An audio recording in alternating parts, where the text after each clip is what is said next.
ہو جاتا ہے کبھی کبھی ایسا کہ ایک بھائی کے پاس بہت زیادہ مال ہوتا ہے، دوسرے کے پاس کم ہوتا ہے، اور نبی پاک صلی اللہ تعالیٰ علیہ وسلم نے ارشاد فرمایا کہ یاد رکھنا اللہ تبارک و تعالیٰ اتنی دیر تک تمہاری مدد کرتا ہے جب تک تم اپنے بھائی کی مدد کرتے رہتے ہو۔ اللہ تمہارا مددگار رہتا ہے۔ اور یہ جو مسلمان ہوتے ہیں، مومن، کلمہ پڑھنے والے، ان کے بارے میں میرے نبی پاک علیہ الصلوۃ والسلام نے فرمایا کہ یہ ایک جسم کی مانند ہیں، ایک جسم کی طرح ہے۔ مومن ایک جسم کی طرح ہے، جس طرح یہ پورا جسم ہوتا ہے۔ اور حضور نے مثال دے کے بات سمجھائی، فرمایا جسم کا ایک حصہ تکلیف میں ہونا تو سارا جسم اس کا کرب محسوس کرتا ہے، یعنی درد صرف دانت میں ہے لیکن روٹی کھانے کو دل نہیں کرتا، کسی سے بات کرنے کو دل نہیں کرتا، اٹھ کے باہر جانے کو طبیعت نہیں چاہتی، پورا وجود اس کا کرب، اس کی تکلیف محسوس کرتا ہے۔ فرمایا جس طرح ایک جسم کے ایک حصے کو تکلیف ہو، آپ مجھے بتائیے نا، آپ کے دانت میں تکلیف ہے تو کیا کبھی آپ کے دماغ نے کہا ہے کہ ڈاکٹر کے پاس نہیں جانا؟ پیروں نے کہا ہے میں نے نہیں چل کے جانا، یہ تو مسئلہ صرف اور صرف دانت کا ہے، دانت جانے، اس کا کام جانے؟ ایسا ہوتا نہیں۔ دانت میں تکلیف ہوتی ہے تو ذہن منصوبہ بندی کرتا ہے، وہ کہتا ہے یار یہ پتہ کرو دانت کا ڈاکٹر کہاں بیٹھتا ہے، پھر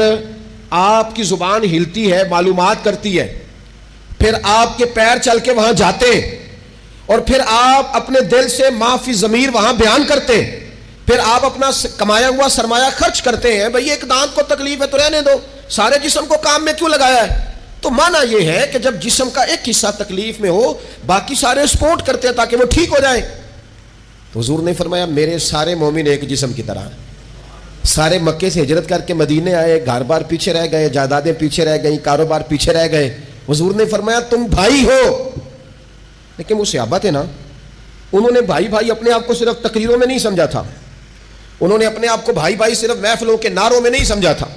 انہوں نے اپنے آپ کو بھائی بھائی صرف ادیب شاعر کی شاعری میں نہیں سمجھا تھا، وہ من سے ان کی آوازیں آتی تھی ہم سچ مچ کے بھائی ہیں، انہوں نے طے کر لیا تھا کہ ہم بھائی ہیں۔ لہذا جب حضور نے کہا نا آپ تمہارے بھائی وہاں سے ہجرت کر کے آئے ہیں تو ان کی مدد کرو، تو پھر انہوں نے صحیح والا بھائی سمجھا،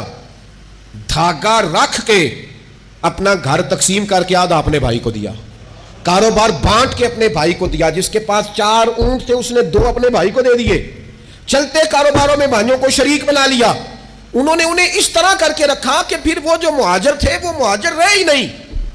انہیں یوں لگا کہ ہم تو ایک گھر سے اپنے دوسرے گھر میں شفٹ ہوئے، انہیں کسی جگہ بھی کوئی تکلیف نہیں آئی۔ لیکن امیر آدمی غریب کو بھائی سمجھنے کو تیار